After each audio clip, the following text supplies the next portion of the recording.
Um, so anyway, knowing a history, like word for word, step by step, isn't the same as if you're a history major and you need to learn history, because there's not really a future in the past, right? You don't go and get a degree in history if you expect to get a job.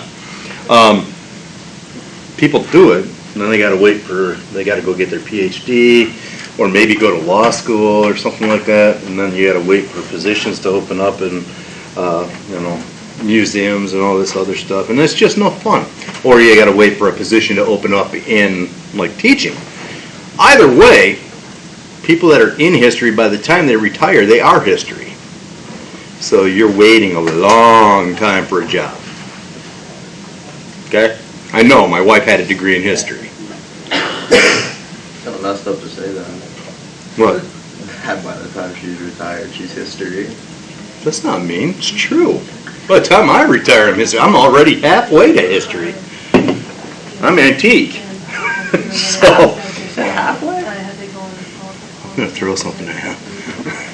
Oh, you thought I was much younger, right? Yeah. Yeah, okay. I am not working until I'm 96, I'll tell you that right now. People wonder where the gray comes from. I don't have a lot, well, I have a lot of gray. I've got lighter hair though. Anyway, in computer hardware platforms and that, it's not as important to understand all of that past stuff.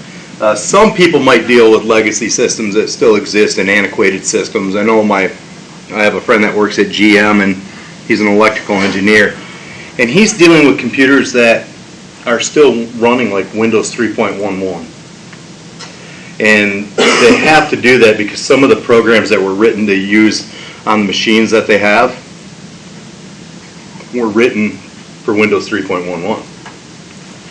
When a computer breaks and they can't fix it anymore, they have to install a later version of Windows, and then they have to run a virtual environment for the previous Windows and kind of just try to figure out how to make it all work. And that's like, But that doesn't happen in too many industries anymore. Most people have upgraded their hardware and that throughout the years because they can see things going wrong. GM's not, for some reason, the auto industry is not necessarily really good at looking at the future.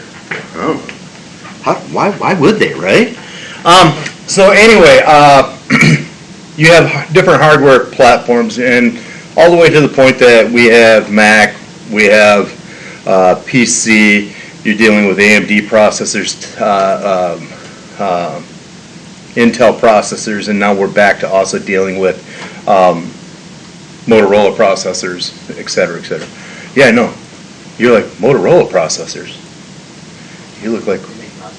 Oh, yeah. They used to make all of Macintosh's processors, Apple's processors, until they switched to Intel. But now they're going back. They're going back to Motorola. The M series processors that are coming out, that's Motorola.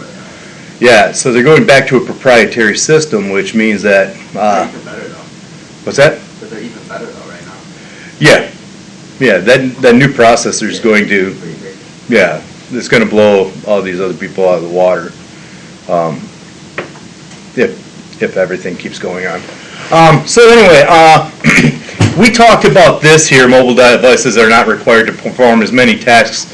And we've talked about this concept right here quite a bit of the heat, right? So how do we handle that? Well, we generate less heat. Well, how do we generate less heat? Less computing power. Now, with that said, this thing is about 10,000 times more powerful than my first computer. But it stays cool. My first computer, you could heat your room with. Okay? Well, you could heat your room with your TV too. You know, they had tubes and everything else, and they put a lot of heat off in the background. So I was like, oh. Now, we don't have that problem as much. If you got a lot of heat coming from your TV, you got a problem. Right? Something's wrong with your TV. So anyway, the different platforms and that, they're there. You know, it's not difficult to see where we're at this point you can sit there and you can look, and yeah, we still are dealing with Intel processors, we're still dealing with AMD, and now we're back to dealing with Motorola as well. We're dealing with the Android systems, that type of technology, and then we're dealing with Apple OS or iOS or whatever it is that they use. Okay. So there's that, and then that goes right back into the same concept as operating systems, you know. And I think I mentioned that you had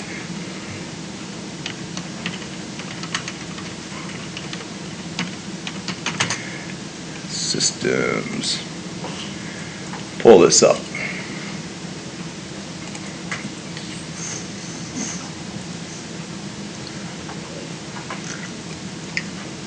This is stupid, but I have literally done this before, where you punch cards to do computing, and you run them into a machine and it does things. Yeah, I've done that. It wasn't like my age group that had to do that, but I have had to do that in school.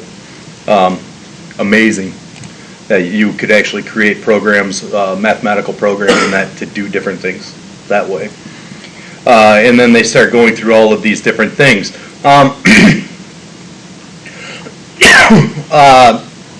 Unix was an operating system years and years ago. You can see about 1969 they're saying. It's like, okay, that's an operating system. I want to say that Linux and that is still keeping some of that alive, but it's not 100% the same type of thing.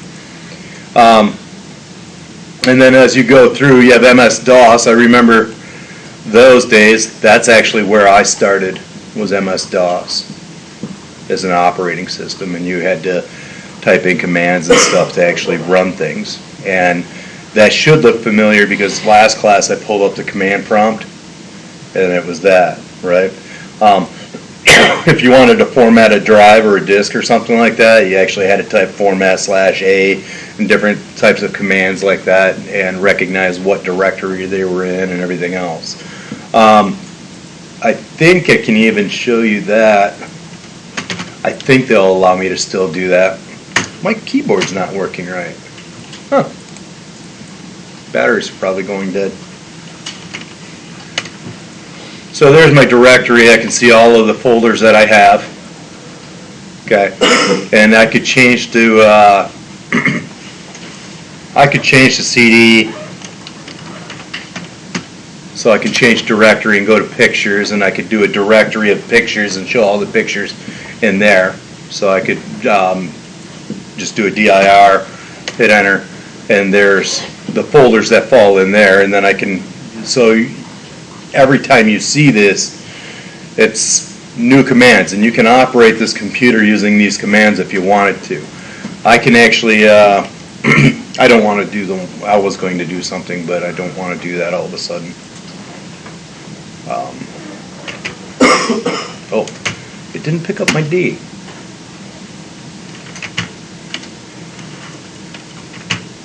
This is a, wow.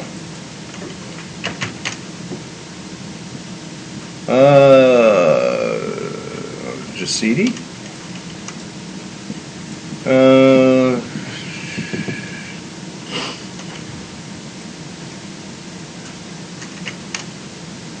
Doesn't want to do it. What am I forgetting?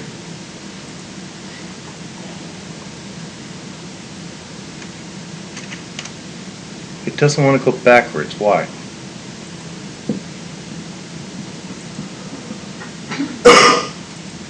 I know I could type C.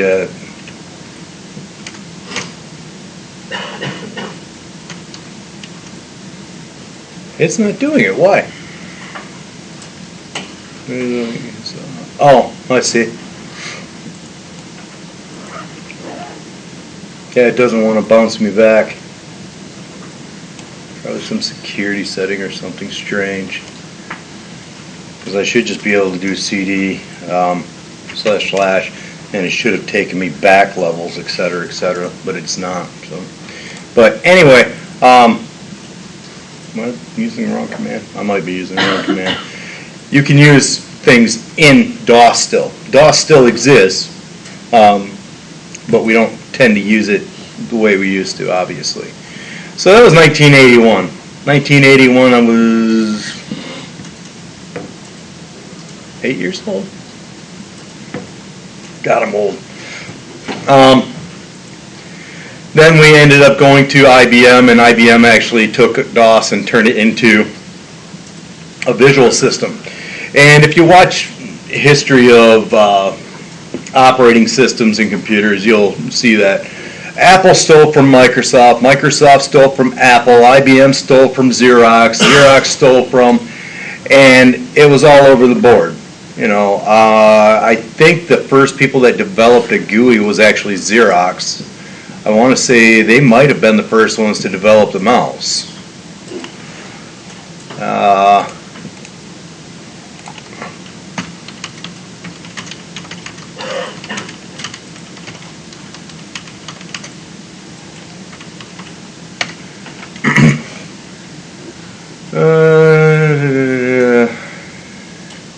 Yeah, that's a strange one. That's not what I was looking for.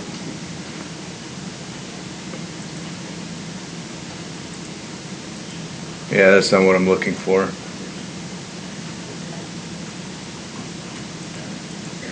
I'll have to look it up, but anyway,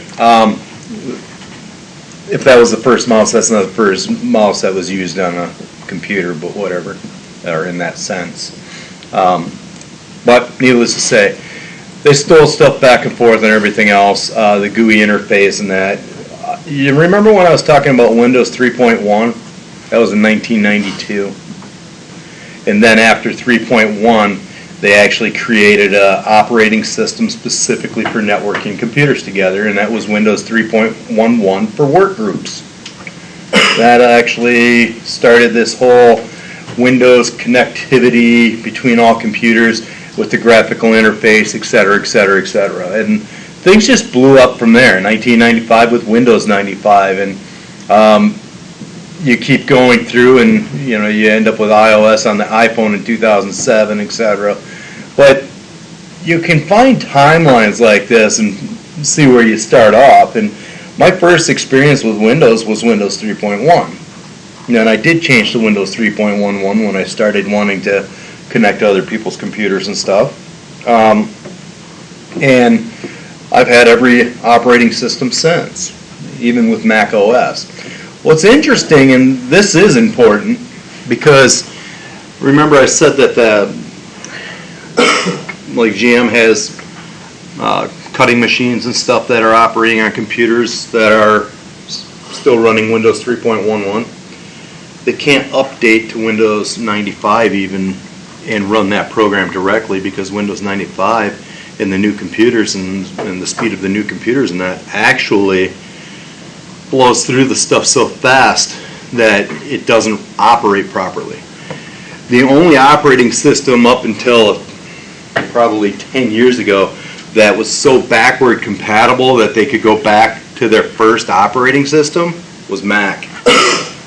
Mac OS, a brand new computer today running Mac OS, should be able to, at least up to 10 years ago, could have ran software that was written when the first Mac OS was created. That's a unique thing with Macintosh that Windows didn't accomplish. Windows actually created the problem that we have of needing more and more and more power. And that's because Windows is not a very efficient language. As a matter of fact, when Windows realized that, hey, these processing companies, they'll keep increasing their power and we'll just keep using all that power. So instead of making sure that we do things efficiently and everything's working smoothly, we're just going to develop something and your computer's just going to have to be able to run it. Make sense? You know. So that little bit of history is interesting and useful knowledge, because you might still run into that. I am recording, right? I did click record. I must have. So anyway, there's that. So they go through all these different things. Enterprise software applications, that is, when did that start?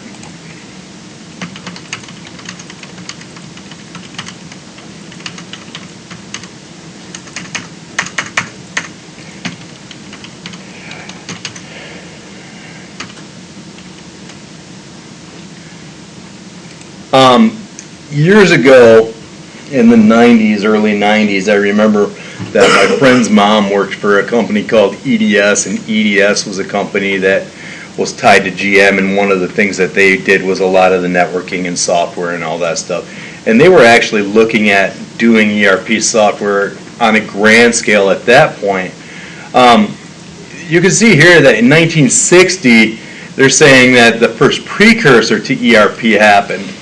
Well, why did ERP emerge in the 90s? Remember, I just said my experience and my knowledge goes back to my friend's mom working for EDS, and EDS handling all of the data and networking components for GM. Well, that was some of the very first things where we started tying all functional areas of the business together. So instead of just running Peachtree accounting, we started running a complete ERP system. So when you sell something, it automatically goes into the system, puts all the financial data into the accounting aspect. Any financial information automatically goes to the finance module of the ERP software. Any manufacturing stuff such as sales and distribution, like distribution and logistics and stuff like that, gets handled by another module. So it's a modular system, but it's all tied together and ties all your functional areas of business together, right? Look at these people. I don't know how you can take notes so fast on your phones. She's like, what? Who's taking notes? Well, I'm not looking at just her. I'm watching everyone. It hurts my feelings. No, it doesn't. But I am going to pick on you. I feel like it might. I feel like it could hurt your feelings. You feel that it does? It didn't hurt your feelings yesterday. I wasn't watching that closely. Oh, okay. You know, it didn't hurt my feelings yesterday. I went home and cried for hours. My wife's like, what's wrong? I said, no one listens to me. She said, what?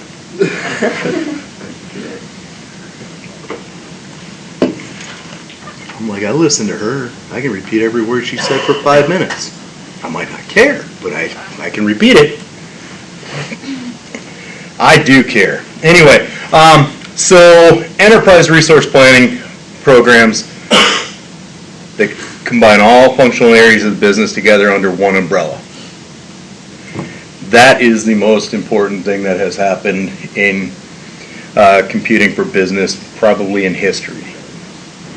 Okay, because it increases communication, it improves accuracy, and it improves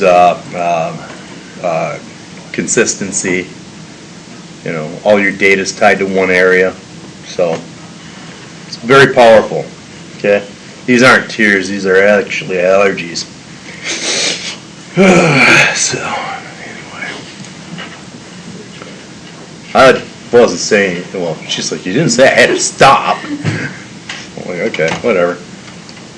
Hi, how's it going? Good, you? Good. I marked you absent. I marked you absent 5 times. Oh, okay. That's I was fine. doing it by the block of time, so. Yeah, fair enough. Yeah, you know, it's no big deal. Now, then they get into data management and all this good stuff and talking about how we did things. And I think I mentioned something about like centralized infrastructures in that last class, you know, where we talked about like a mainframe and how everything was centralized, data was centralized and everything else. And data, that centralization of data is what makes ERP so powerful, okay? But also the amount of data that we're collecting is changing our needs exponentially. And, you know, I talked about the heat that the NSA puts off trying to compute or to analyze all this data. So, you know, you can't get away from data If you're trying to get away from data, you gotta crawl in a cave and become a hermit. And they might even get data from you then, I don't know. You know, they might be able to pick up your heat. Just say, hey, this little area of the forest has a little extra heat, what's going on there? Yeah, that was lame, come on. So anyway, data, you can't escape it. That's what business is about, that's what technology is about. There's almost no other purpose for technology these days but to collect data.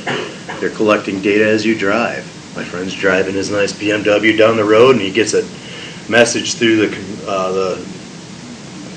well, they're not OnStar, I don't know what they are, but he gets a lady saying, hey, you know, this is BMW contacting you, and, you know, we wanted to see if you wanted to schedule your car and have it come in and look to see what's wrong with it. He's like, there's nothing wrong with my car. And he looks down, and sure enough, the check engine light had come on. They knew. He didn't know yet. They told him. That is amazing. If they can do that, they can read the codes that are going on in your car as you're driving. So they can see everything that you're doing. And I remember, man, it would have been about 1994, 1995, somewhere in there, maybe a little later. But I remember my dad used to go out west every year, and they took a van, and he and his family took a van out to Colorado, and their van broke down. And the dealership that checked that vehicle could actually tell the speed they were going when it happened, the incline that they were going on when it happened, et cetera, et cetera, et cetera. They knew exactly what was happening when that vehicle had the problem. So, interesting. It's all data. Okay. Be careful with companies that give you all kinds of information, especially if they're telling you to use specific software, specific hardware, because a lot of them are bought. You know, they buy those, companies will buy that opinion. Gartner's one that is a good resource. It's almost like Wikipedia. Wikipedia is actually a good resource. It's not a good source, but it's a good resource because it identifies other articles and stuff that you can actually use, right? Yeah, you never want to cite Wikipedia. That's almost as bad as my friend that cited the tick in a paper in grad school. He said the problem with evil is it's bad, very bad, and quoted the tick, which was a cartoon back in the day. I'm like, that's awesome. So anyway, you got me? Was it the TCP/IP or was it there was a guy, and I think I mentioned it in class, but there was a guy, I don't think it was TCP/IP, I think it was DNS, and DNS is what gives us the ability to have an IP address. Like, if I go to www.northwood.com or northwood.edu, okay? When I do this,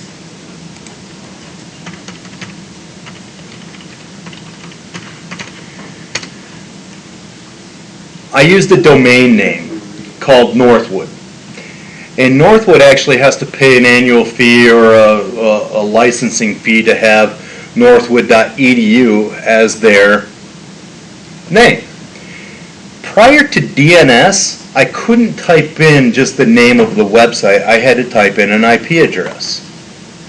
And I had to type the whole thing in and hit enter, and it would take me to site 19 blah blah blah dot one blah blah dot blah blah blah and so on. Okay? The guy that invented DNS and maintains DNS and stuff, by the way, DNS happened in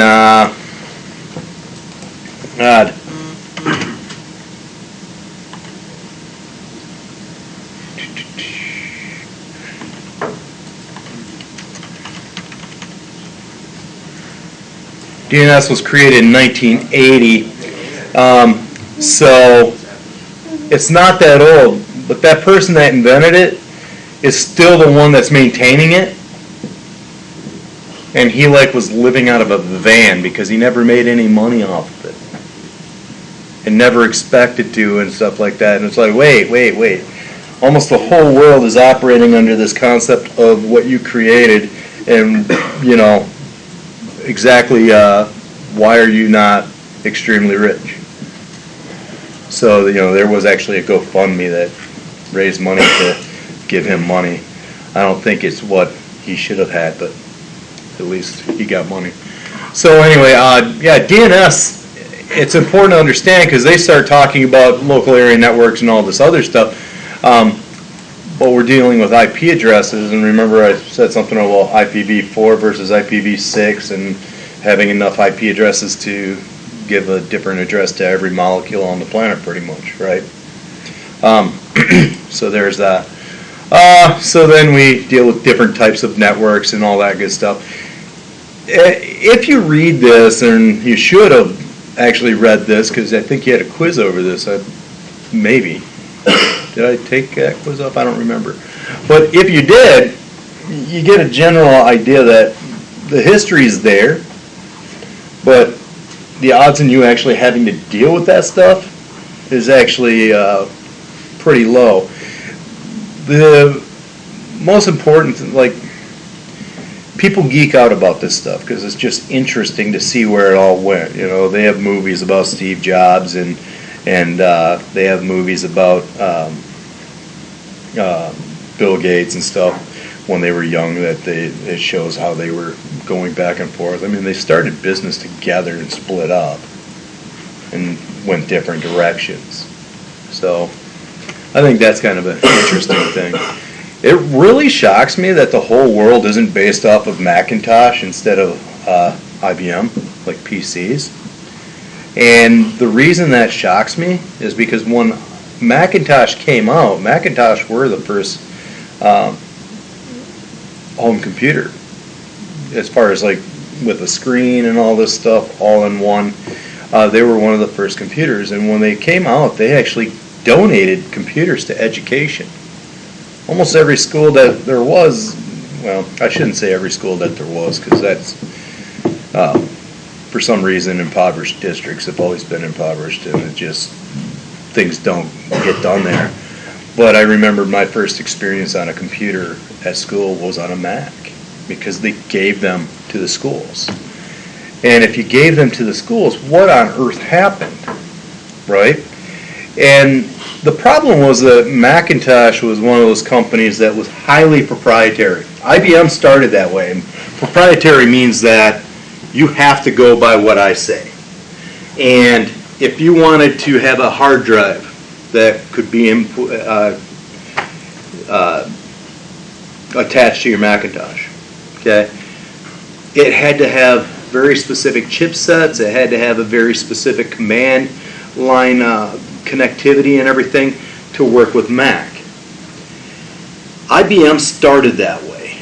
IBM was extremely proprietary. You had to buy IBM memory to put in an IBM computer, and it had to have very specific,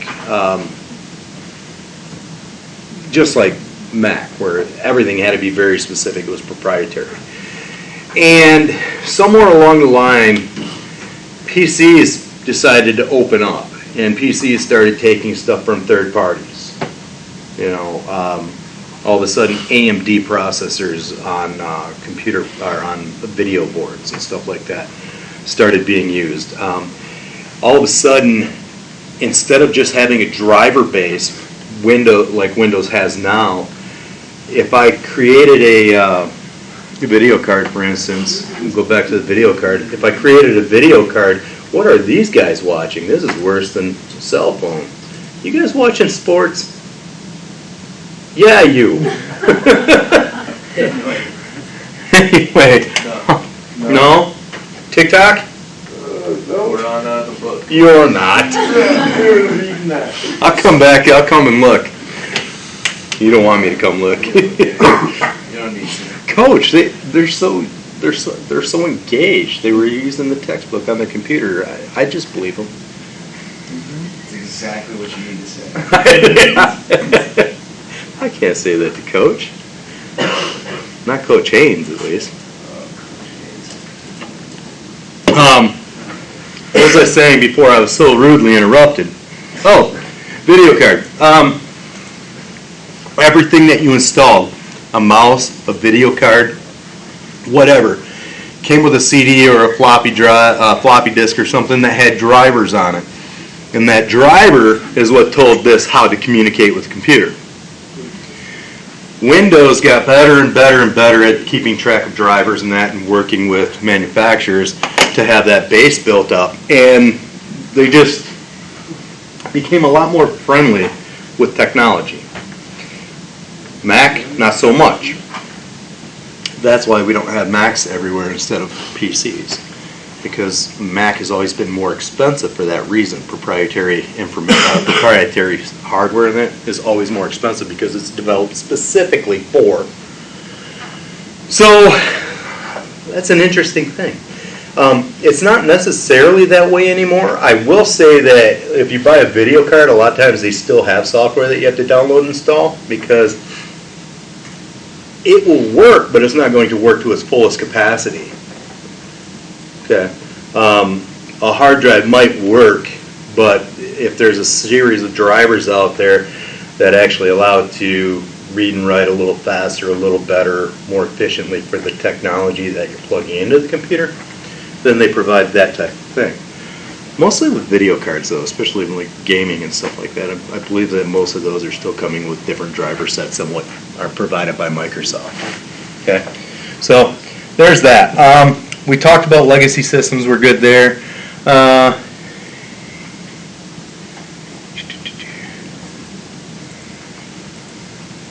I'm looking here.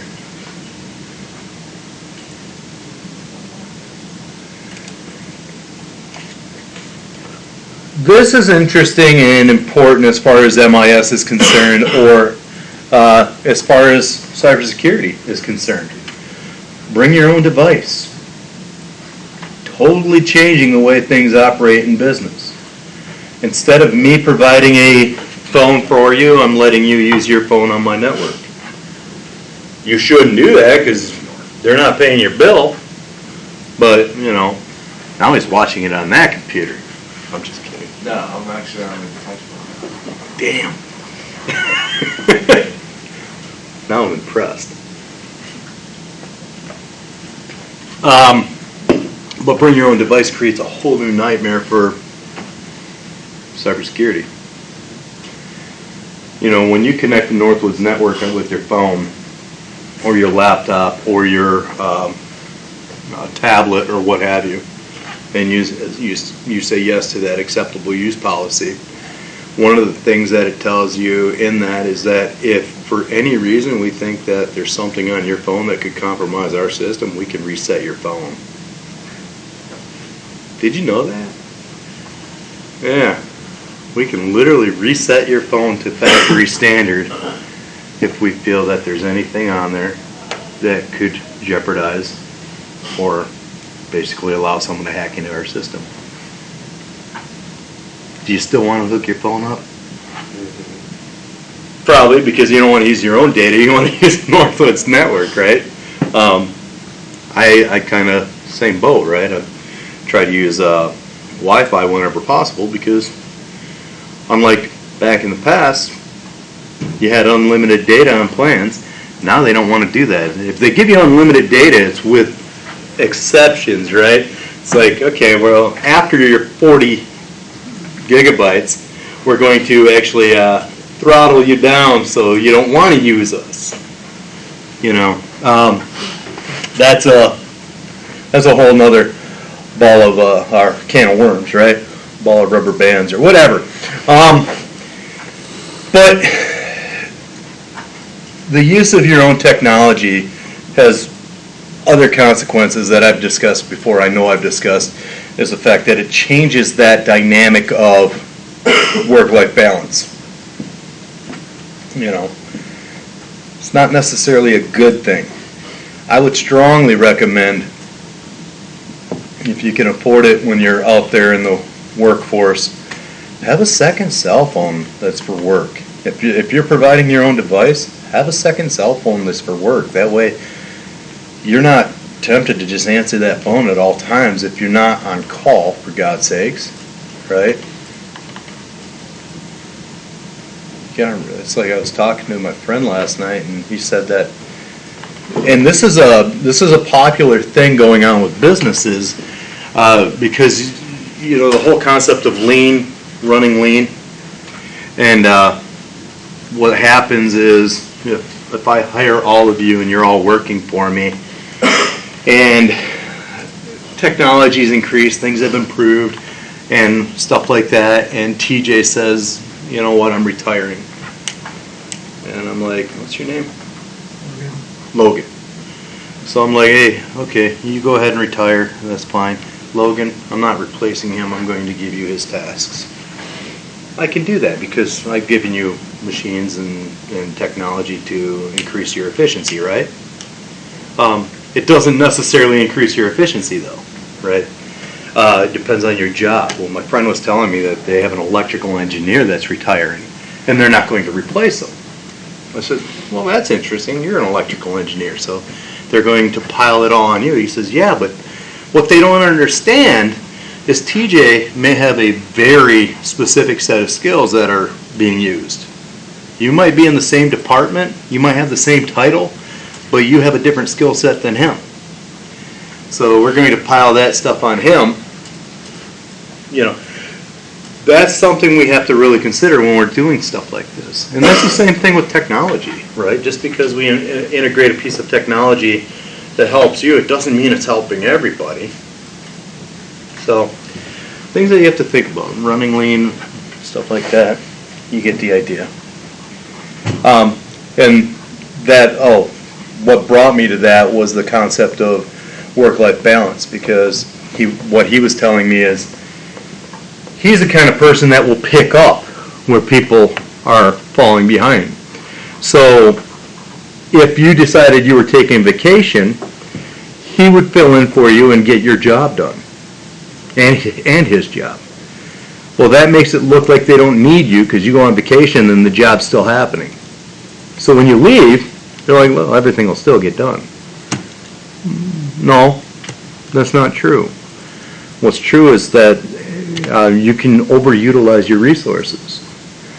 And if you take project management, which if you're if you're doing anything with operations supply chain, if you're MIS, I think if you're if you're cybersecurity management, I think if you're cybersecurity in general, we're having you take project management. But when you take that, you're going to learn about Slack and all this other stuff, but you're also going to learn about managing your resources. And there are programs in that have Gantt charts and that show you what percentage of the time you're utilizing your resources.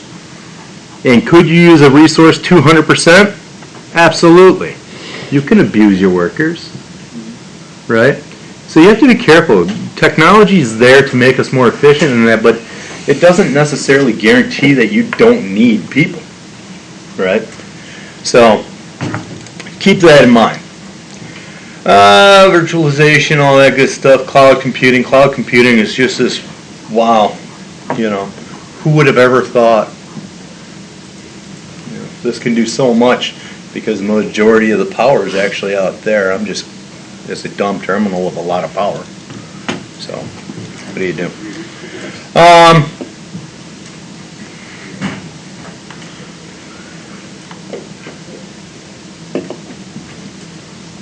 This is an area that they're moving more and more quantum computing because they're looking at other types of ways of transferring data in that more efficiently. Okay. Virtualization, cloud computing, I'm looking to see what else we need to talk about. Amazon Web Services.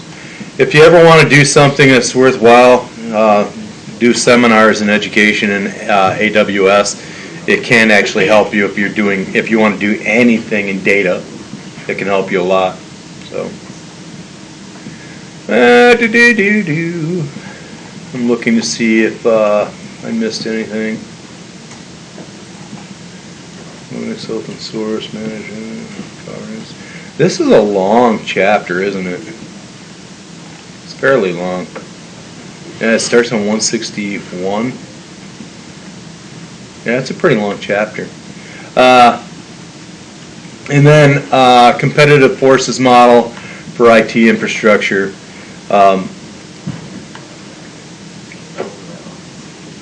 It's just a model to help you decide what you're selecting, why you're selecting it, everything else. You see models for everything. And what they're talking about, all the factors, internal and external, that drive your decisions on what you're going to integrate, et cetera, et cetera, et cetera. I'm going to put a camera back there just because I'm curious. What are they watching? It's like, man, look at that play. That's awesome. I'm still getting them. People putting their phones down in their laps and everything else. I love this. It's my entertainment value today. Anyway, sometimes if you think about what drives your decision to buy the new iPhone, are we just addicted to upgrading our iPhones? You know, one thing that causes me to upgrade my phone is the fact that I believe they purposely create batteries that do not last. Yes? Well, don't they, like, isn't there like a theory that they slow down like the past ones? Or something? Yeah, or they quit supporting. Yeah. Oh yeah, and they like. Yeah. My first iPad, when they first came out, I got an iPad, and I remember when Generation 4 of the iPad hit, they bricked my iPad.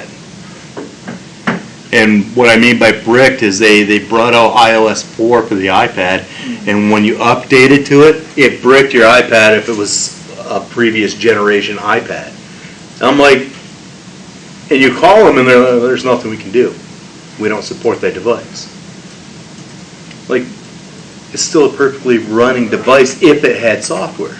And there was no way to back it. There was no way to go backward and get that thing working right. I'm sitting there like, are you kidding me? But they did that. They don't do that anymore. They just quit supporting it. And they slow it down. It slows it down and everything else, and it becomes pretty much useless, but it still works as maybe a music player, you know. So that $1,300 device you're buying becomes a $1,300 iPod that doesn't even give you high-def audio. I don't know. I have this phone that gives me 16-bit audio, and it's MP3 quality, just like the high-end MP3 quality. It doesn't do 24-bit audio and stuff like that. So if you're an audiophile at all, you understand what I'm talking about. The bits actually are how much data is actually cut off. So when if a song, let's say that the audio wave for a song was like this, well, they can change that to digital by ones and zeros, and they can recognize by having this crunched in, they can recognize more nuances and stuff like that. Well, 16-bit audio might cut out a lot of the highs or something like that. You might still get the lows, but you're going to lose some highs in definition and stuff. Well, this device, being the size it is and having all the power that it has, and also your iPhones, do not handle high-def audio. You are not getting even CD quality on these.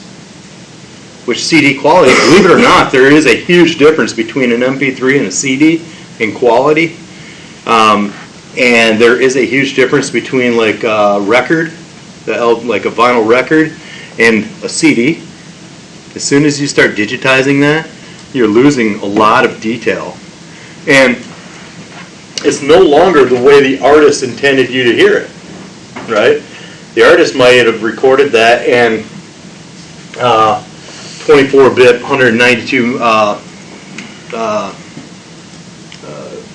hertz audio, and that's the way it should have been released, but we're going to knock it down, and to the point that iTunes doesn't even support it. iTunes, they don't have high def at all. They claim they do, they don't. So You know, if you want to hear all these little nuances of the music in that, you have to have a device. So I actually have a Sony Walkman that is for high def, and it is, you know, maybe about that big, about the same thickness, well, you know, it's small, probably about the size, a little bigger than that. You know, he's got a little audio recorder thing. It's a little bigger than that. Okay. If you are doing that on this little device, it's a proprietary device specifically for music. So everything inside of it is designed for that. Now I can download. Here's the odd thing: is on your computer, on your Mac or your PC, or even on your phone, you can download high-res files and they'll play. And you can download lossless audio and stuff like that, and it'll play, but it downgrades it to the level that your device is capable of. So some people are out there buying this high-res music and not able to play it. Well, the device I bought, that music player, I can actually hook to my computer through USB, and it will take that music and play it through my device and encode it to the higher quality. So it's like it has multiple purposes, but at the same time, here we are, we have all this capability, but we're not providing that to our consumers, right? So how does that tie into this? Well, market demand for your firm's customer services, supplier services, and enterprise services. If I'm providing a music streaming service, what are majority of my people asking for? Majority of us are just wanting music. We don't care about all that stuff, right? So we have services like Amazon or YouTube or other streaming services like iTunes, what have you. And we don't care, right? The audio's there, we think it's fine, we don't know any better because we haven't heard anything else, which most of you haven't. As a matter of fact, MP3s have done nothing but increase in quality since I was younger, right? So you don't hear the difference because you don't ever hear the difference. No one's ever done it. But there is a market demand for it, so companies like Tidal create accounts in that for high def audio, and even high, like ultra high def, they go up to. Sony has their own stuff. Apple has their own stuff, but it's not high def. They have it with they have it with Yeah, it's still not high def. they have it with Adobe Atmos, but that's a little different. It's more of a it's just a different way how it sounds. I guess you could say. Yeah, they separate the audio so it sounds like, yeah. Tricky, but yeah. Yeah, so it's almost like you're sitting in the concert where you can hear it behind you and everything else. Almost, you know, they're basically using the same surround sound technology that they use for movies, but, you know, breaking it down further. And they don't have to have a high quality audio for that. They could just separate it. Yeah. When I was young, you could literally, I was actually born before, God, I hate to say this. I was actually born when you still had mono audio signals. Meaning you didn't have two channels in your car, you had one channel. And that one channel provided everything behind you. So you didn't have music separation, you didn't have stereo sound. Okay? When you got stereo sound, it was like, oh yeah. Well, you could buy a device that would separate the audio and digitally change it so some of the sound came over here at a different time frame. They would actually delay. It's the exact same signal, but they delayed it enough that it tricked your ears into thinking that it was a stereo signal. Yeah, I've gone through a lot of different technology that you guys haven't. But the idea is that when you go here, you know, what's our strategy? Is my business purposely moving towards catering to audiophiles that are so into music and that I have to provide them everything possible, right? The highest quality possible. What's the demand, right? Am I going to invest in all this technology if people don't use it, you know? I look at the group of students in here, how many of you knew about this type of thing before I talked about it? Yeah. Does it make you curious? You ever want to go listen to it now and see what the difference is? You know, just so you know, you can't just download the file and play it. You actually have to have the tools to play it.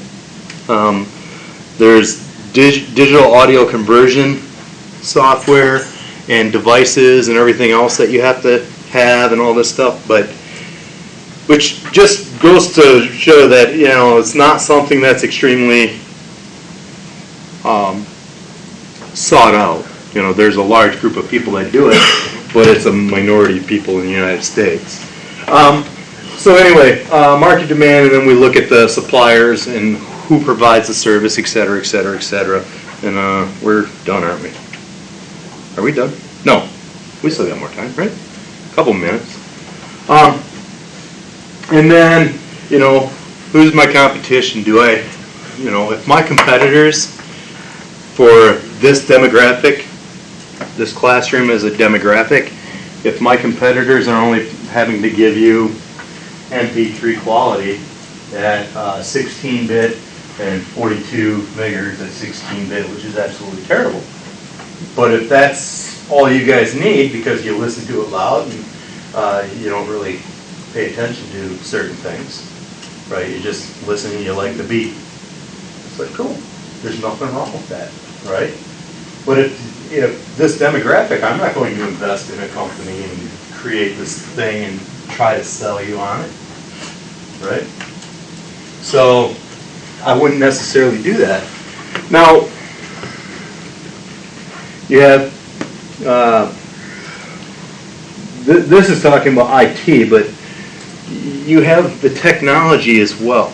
How much does it cost to get that signal? How much does it cost? There are speakers that are $10,000 and more per speaker. There are headphones, if you want to do this stuff. There are headphones that are specifically made for audiophiles, and it's amazing how expensive some of them get. You know, far more expensive than your Beats that you think were expensive, or what have you. Far more expensive than that. You know, you can get headsets that are $1,000 or better, and that's actually not even what they use in studios. You know, your studio monitors and stuff like that are different than what I'm talking about. They have DACs, digital audio conversion boxes and stuff that are tens of thousands of dollars. They have receivers that are tens of thousands of dollars. You can spend a living fortune trying to get this absolute pure sound that honestly probably doesn't exist. But you'll think it does because you paid all that money. How much of it actually is mental? That, well, if I'm paying this much money and it's showing me this, then I can hear it. Right? Is there a law of diminishing returns? Everyone understand that there's a law of diminishing returns? You know, the fact that your computer screen has is capable of, like, let's say it's capable of showing 5,000 different colors. The average eye only picks up about 256 at any given point. So all that other stuff is just kind of icing on the cake, right? You don't necessarily see it. You can see difference. It's a little clearer, you know, but you don't see it as this just awesome difference. You know, the pixels of your camera. What was so important about having a higher pixel number on your camera? How many of you print your pictures and enlarge them and everything else? Because that's where the pixels really come in, is if you're enlarging them. Yeah, I feel like zooming in on Instagram or some shit. Yeah, I don't do that. Why would you do that? For like, I did yearbooks, so that was like really important. Because like when you actually, Yeah, and it looks like. Oh, and it goes, yeah, so if you take something that has a resolution of 240 by 240 and you try to blow that up, it pixelates really fast. So by the time you double in size, you can't recognize it. But if you take something that's 17, let's say 1800 by 1800 pixels, you can make that larger and it doesn't degrade as much. So I think that's an important thing to understand. And the pixels that you have on your phone are handled differently than what like a digital SLR camera handles. It's different. It's not the same.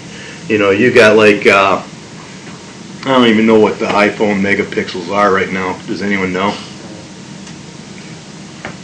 I don't know, but it's outrageous compared to what you're used to. I have a Sony, not a Sony, I have a Nikon DSL camera at home that I got 15 years ago because it was a wedding present from my wife. And that had 16 megapixels or something like that. But the way it handles it is far different than what your cameras handle it. The images that come from that are handled in such a way that, yeah, you can blow these things up to a pretty big size and not have it distort. And I can't explain that. I'm not in that realm of the world. So, but at the same time, that type of technology is different. But one of the things that we use to determine what we're going to do and why we're going to do it are things like this competitive forces model, and that, you know, you don't just make a decision willy-nilly. You make a decision based on data, based on information, based on need, right? At your age and when I was your age, I bought things simply because, hey, that's cool, I want that. Nowadays, I look at it like, do I really need that? You know, what does it have that I need? Does the stuff I already have do that? If it does, then no, I'm not buying it, right? Usually what I do is I wait till my wife just wants a new phone, and I take her old phone. And then when the battery dies, I get rid of it, and then I get her old phone, and she gets a new phone. I don't care, it does what I need it to do. I end up breaking them anyway. So, you know, this phone is on its second screen, and it cost me an outrageous amount of money to get a new screen. I actually sent it back to Samsung because I wanted it done right. If you have other people replace your screen, just so you know, you might lose any water resistance that you actually had. Just so you know. You gotta watch that. I'm not trying to sell for the manufacturer, but at the same time, you have to think about those things. Okay. I fell in the water, and my Face ID or anything doesn't work anymore. Well, how long did it sit in the water? I don't know. Did you throw it in a bag of rice right away? No. See, that's your fault. Well, it was in my pocket. Yeah, then I fell in the river. It was in my pocket for a few hours after that. And what's strange about iPhones is, and this is actually an example of how that happens. I actually had an iPhone that my friend gave me. He updated his iPhone. He only had his for a year. He's like, here, have this one if you want it. So I'm like, okay, I'll take it. Why not? So I switched to this iPhone, and I had it in my pocket. I did not know he already had changed the screen. And it was winter, and I don't know exactly how it all happened in that, but it got moisture in it and just fried it. It's like, well, that's supposed to be, I can't even remember the rate.